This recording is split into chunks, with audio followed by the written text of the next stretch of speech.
Hello, everyone. Today I'm going to talk about the use of different pricing strategies to establish value.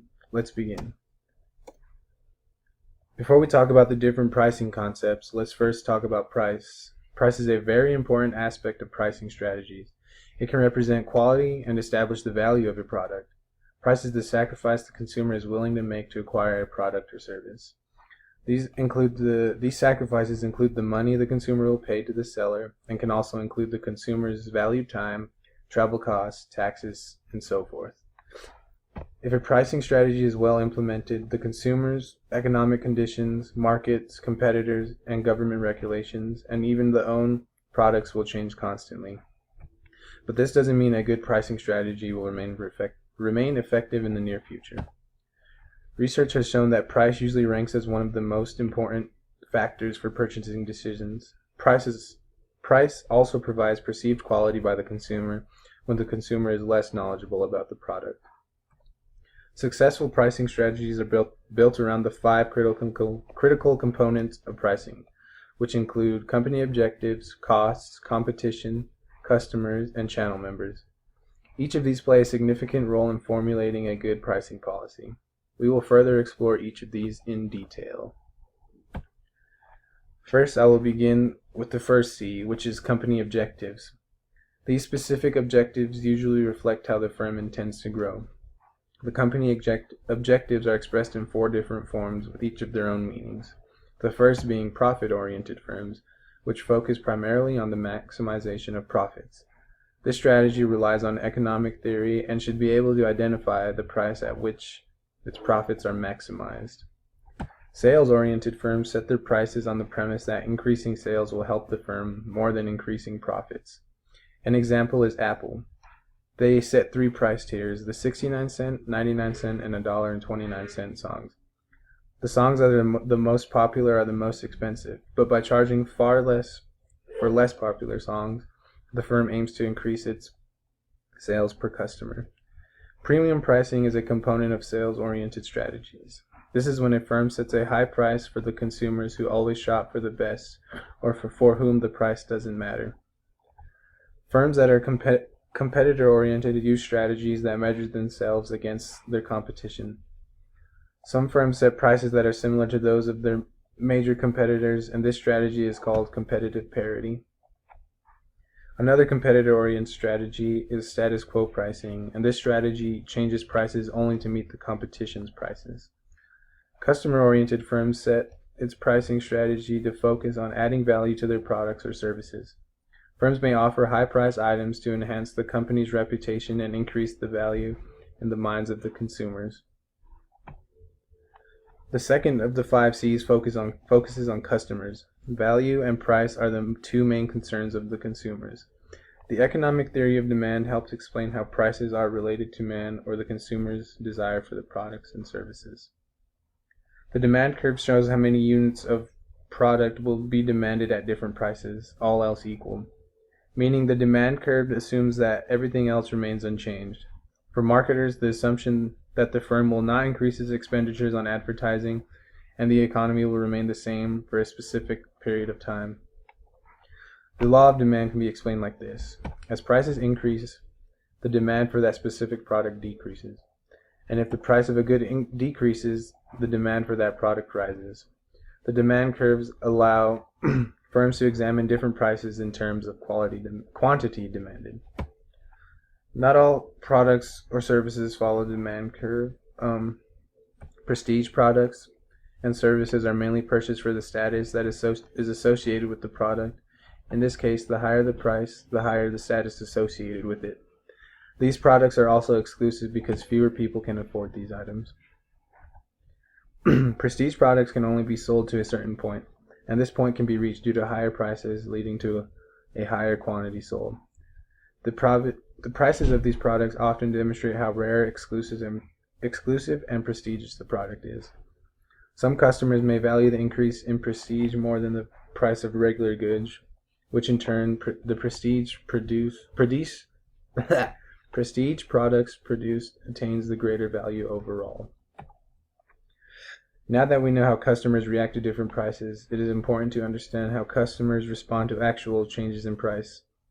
Marketers need to know how consumers will respond to a price change so that they can determine whether or not to increase or decrease the price of a product.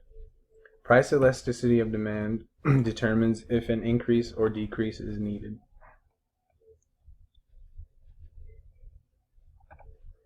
It is the ratio of the percentage change in the quantity demanded to the percentage change in price, and this can be represented by this equation.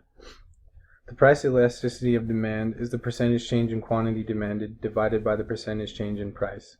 Prices can be elastic or inelastic. Elastic prices refer to a product or service that is price sensitive, meaning relatively small changes in price will generate large changes in the quantity demanded, while inelastic are not sensitive to price change, so they do not respond to small changes in price. There are a few factors that influence the price elasticity of demand. The first is the income effect. In short, it can be explained as the rise in income resulting in the purchasing of higher priced goods, with a decrease in income having the opposite effect. Next is the substitution effect, and this explains the consumer's ability to substitute other products for the focal brand.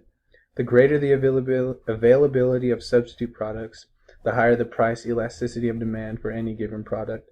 Brand loyal customers are usually willing to pay a higher price for their brand goods, up to a certain point, because they may feel the other brands are not up to par. Cross-price elasticity is the percentage change in the quantity of product A demanded compared with the percentage change in product B. If product A prices increase, product B may either increase or decrease the price of their product depending on if the products are complements or substitutes. Complementary products either rise or fall together with the price change, and substitutes having an inverse relation. The third C is costs. Firms must understand their cost structures to determine whether the product will make a profit or not. When determining pricing decisions, it is important to remember that these prices should not be based on costs. This is because customers make purchasing decisions based on perceived value. Variable costs are costs that vary with production. Whether a firm produces more or less of a good, the total variable costs increase or decrease at the same time. Fixed costs are costs that remain the same at the same level regardless of any changes in the quantity produced. And total cost is the sum of the variable cost and the fixed costs.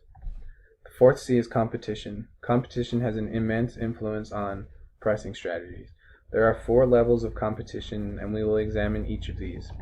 The first level of competition is a monopoly, and in a monopoly, one firm dominates the marketplace, resulting in less price competition. So they pretty much set the price for their industry. The next level is an oligopoly. This is a case where a few firms control the marketplace, and in this marketplace, firms often change their prices in reaction to their competitors' prices in order to maintain the stable competitive marketplace. Third, we have monopolistic competition. This is where many firms that produce differentiated products are competing for the same customers. With this, product differentiation tends to appeal to customers rather than strict price competition.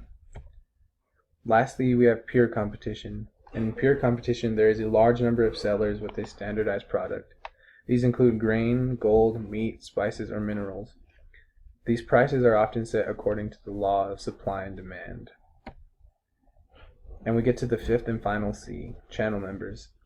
These include the manufacturers and retailers of the world, including wholesale. Each of these have different perspectives on pricing strategies. For example, a retailer wants to lower prices and will accept lower profits in order to move the product regardless of consumer impressions of the brand. Channels are often difficult to manage.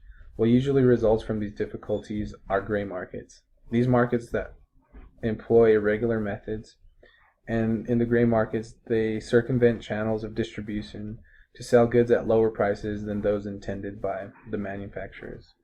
So, in reaction to this, many electronic manufacturers require retailers to sign and agree to certain activities and prohibit other activities before they become authorized dealers. Many disclaimers are presented on websites and packaging to warn consumers that the manufacturer's product warranty becomes void unless purchased from an authorized dealer. And that is all I have for you today. Thank you very much for your time.